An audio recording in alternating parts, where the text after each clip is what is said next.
今日は西武埋め立て第六公園に来ています。久しぶりにちょっと来てみた。今日はね、ポケモン練習されてる方がね、3、4名いらっしゃって、ちょっとなかなかもこちゃんが攻めれるペースがそうな感じです。今日はね、多いですと思いますね。で、公園があるんでね、そこでね、お散歩してます。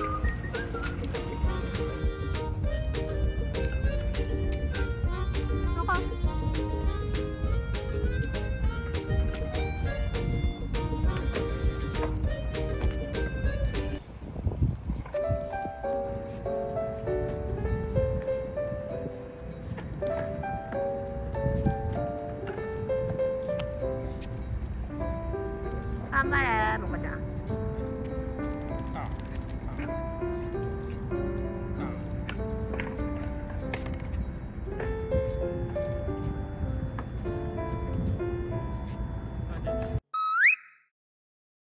はい、しちゃん。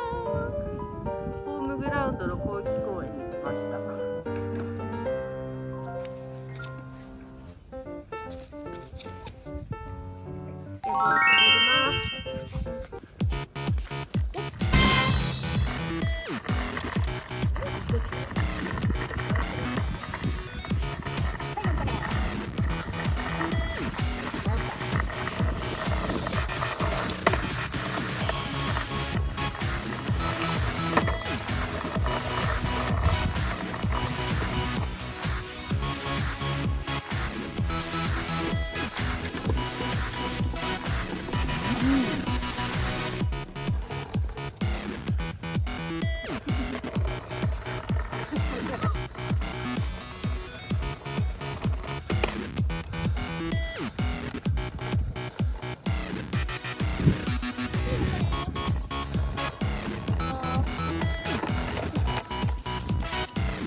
練習の後は2人で仲良くお散歩です。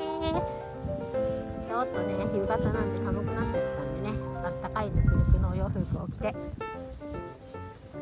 しくお散歩してます。もこちゃんのホームグラウンドはやっぱり広域公園だね。西武はね、今日はスケートするお兄ちゃんたちがいっぱいだったんで、ちょっと怖かったみたいですね。もこちゃん今日も頑張ったね。偉かったよ。